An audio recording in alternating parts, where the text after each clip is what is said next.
Hai kalian para pencinta hamster dan penggemar keuangan tersayang. Banyak dari kalian mungkin pernah mendengar bahwa untuk menumbuhkan simpanan kalian dibutuhkan portofolio yang keren. Tapi bagaimana tepatnya melakukannya? Dan tidak, aku bukan berbicara tentang tas kerja kulit untuk dokumen kalian. Ini adalah gabungan investasi yang dapat melipat gandakan uang kita agar tidak kehilangan kekayaan kita saat menjelajahi tanah yang tidak dikenal. Mari kita simak para ahli yang sudah berhasil melakukannya. Berikut adalah video yang kupilihkan untuk kalian hari ini. Di mana kamu berinvestasi sekarang? 70% properti, 20% saham, 10% cadangan kas menunggu untuk membeli. Lalu sahamnya reksadana indeks atau 70% saham, 15% ETF, 15% kripto. Berapa total kriptomu dibandingkan dengan yang lainnya? Misalnya, berapa persentasenya? Apakah itu sekitar 2%? Ya, 2%. Benar. Jadi, dari 70% properti, berapa banyak yang sewa dibandingkan dengan bisnis dan hunian utama? Hampir semuanya adalah sewa. Oh, bagus. Bagaimana dengan properti utamamu? Apakah kamu pemiliknya? Hunian pribadiku? Ya, hipoteknya atas namaku. Wah, itu baru yang kusebut diversifikasi cerdas. Aku suka saham dan kripto, tapi bagian properti benar-benar menarik perhatianku. Tetanggaku baru saja mengatakan dia ingin pindah. Mungkin sebaiknya aku menawarkan untuk membeli rumahnya sebelum dia berubah pikiran. Jelas investasi adalah tentang menghasilkan dan menumbuhkan uang. Namun memiliki strategi untuk menentukan waktu dan tujuan juga sangat penting. Itulah kenapa aku menyarankan untuk melihat wawasan dari ahli keuangan lainnya. Apa cara paling efektif untuk menghasilkan $1 juta? Tergantung pada keterampilan dan jangka waktumu. Karena jika kamu ingin melakukannya secara efektif, dalam 30 tahun bebannya akan jauh lebih kecil. Jauh lebih mudah daripada mencoba melakukannya dalam 5 tahun. Salah satu klipku yang paling viral di media sosial. Aku bicara dengan seorang anak. Dia menelepon acara Ramsey. Umurnya 19 tahun. Dia berkata, bagaimana cara mengubah $100.000 menjadi $1 juta saat aku berusia 25 tahun. Lalu ku bilang, kenapa kamu ingin menghasilkan $900.000 dalam 5 atau 6 tahun? Dia berkata, aku tidak tahu, aku hanya bertanya. Tidak ada tujuan nyata di baliknya. Aku hanya takut. Dia berkata, aku butuh uang sekarang saat aku masih muda. Karena aku takut aku akan berakhir seperti orang tuaku, pensiun dalam keadaan bangkrut atau melakukan sesuatu yang kubenci. Jika menyangkut pertanyaan itu, kamu harus melihat motif di baliknya dan urgensi di baliknya. Maka bagiku, cara yang sebenarnya kulakukan adalah, itu butuh waktu 9 tahun. Aku berinvestasi dalam perusahaanku sebanyak $401.000, 15%. Aku bebas dari utang dengan dana darurat. Selain itu, aku mendapatkan rumah yang layak, hipotek kecil, membayarnya secara ugal-ugalan. Rumah itu meningkat nilainya, kualihkan ke rumah berikutnya, dan terus berinvestasi 15%. Dan itulah yang kulakukan. Kata orang jenius adalah kesederhanaan. Menghasilkan uang bukan hanya tentang uang semata, tapi tentang menetapkan tujuan dan melangkah ke arah tersebut, teman-teman. Itulah kekuatan kebijaksanaan yang sesungguhnya, dan kuharap video-video hari ini berhasil menyentuhmu. Sekarang, aku akan ngemil keju kacang sebelum mencari video keren lainnya untukmu. Dan ingatlah, hamster adalah kekuatan. Satu untuk semua, dan semua untuk satu. Selamat tinggal, sampai jumpa lain waktu.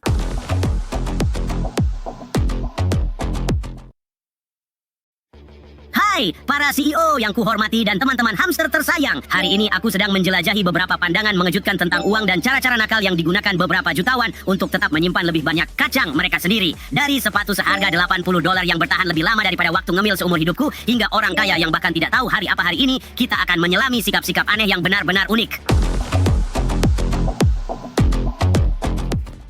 Kamu pikir para jutawan selalu berenang di tumpukan emas? Coba pikir lagi. Ternyata bahkan hamster dengan kandang besar bisa tidur di pojok di bawah tisu. Mari kita lihat seperti apa gaya hidup jutawan sebenarnya. Spoiler! Jangan harap ada kemewahan.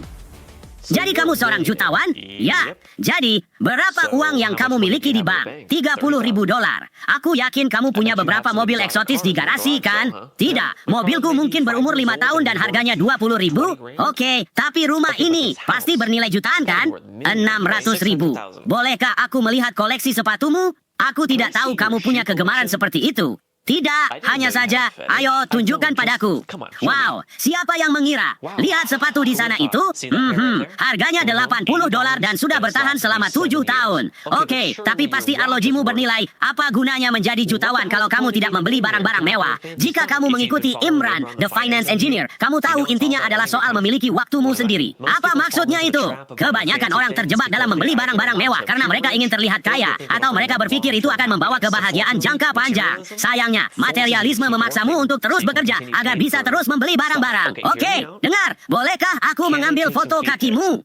Jadi, kamu bilang kamu seorang jutawan dan yang kamu punya hanyalah sepasang sepatu yang lebih tua dari nenekku? Jika aku punya $1 juta, aku pasti sudah punya mangkuk makanan emas, botol air berhiaskan berlian, dan roda yang terbuat dari sutra.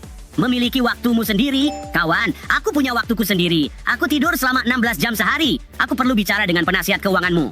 Atau setidaknya orang yang mengurus sepatumu. Pernahkah kamu bertemu seseorang yang otaknya tampak meragukan tapi sangat kaya sehingga kamu bertanya-tanya apakah mereka menyuap alam semesta untuk mendapatkan keberuntungan ekstra? Adakah hamster-hamster yang menjadi bukti terbaik bahwa siapapun bisa menghasilkan banyak uang? Mari kita lanjutkan ke cerita berikutnya dan cari tahu kenapa kamu tidak boleh mendengarkan siapapun yang mencicit bahwa kamu tidak akan pernah bisa. Aku tidak ingin lagi ada orang yang bilang bahwa aku tidak bisa melakukan apa yang kuinginkan dan aku tidak ingin merasakan kendali orang lain atas diriku. Jadi bagiku, uang adalah kebebasan dan menurutku, uang benar-benar adalah kemampuanmu untuk melawan alam semesta. Semakin banyak uang yang kamu miliki, semakin banyak kamu dapat menjalankan kehendakmu di dunia. Dan semakin sedikit uang yang kamu miliki, semakin kamu ditekan. Dan aku tidak suka itu. Benar. Dan begitulah saat dimana aku berpikir, aku bahkan tidak ingin itu terjadi lagi. Lalu saat dimana aku berpikir, oh kurasa aku benar-benar bisa melakukan ini. Itu adalah saat, apa kamu ingat seperti pertama kali kamu bertemu dengan orang yang sangat kaya dan kamu berpikir mereka tidak secerdas itu? Ya, aku mengalami salah satu momen itu, dimana aku berpikir, seperti bagaimana orang ini bisa punya uang? Iya, kayak apa orang ini? Kamu bilang lebih banyak uang berarti lebih banyak kebebasan. Ya, kurasa jika aku memiliki gunungan biji-bijian, aku bisa membangun kerajaan dan akhirnya mengendalikan semua keputusan waktu camilan. Tapi hey, setidaknya aku tidak harus memaksakan kehendakku pada alam semesta. Aku cukup mengunyah batang kayuku sampai mendapatkan apa yang kuinginkan.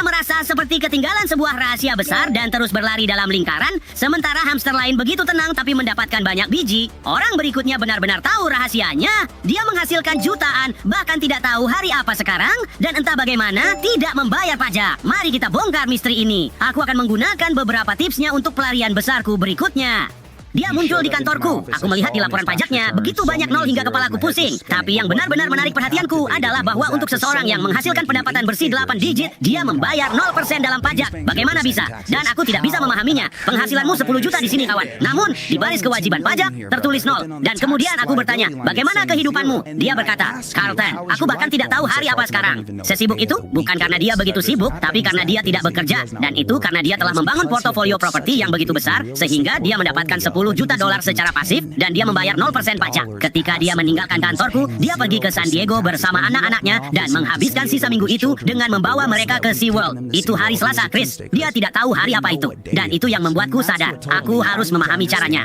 Itu benar-benar gila. Aku perlu memahami real estate, Bong. Aku perlu mempelajari semua strategi pajak seputar real estate. 10 juta dolar. Dan dia bahkan tidak tahu hari apa sekarang. Aku juga sering tak tahu hari. Tapi itu karena aku kebanyakan makan. Bung, berpenghasilan 10 juta dolar dan tidak membayar pajak bukan lagi properti nyata. Itu gila. Serius, aku mau. Siapa yang menduga tidak bekerja bisa menjadi karier yang sukses seperti itu? Kalau mau wawasan lebih lanjut, jangan lupa like, subscribe, dan sampai jumpa di video berikutnya. Dan ingat, hamster adalah kekuatan. Satu untuk semua dan semua untuk satu. Sampai jumpa.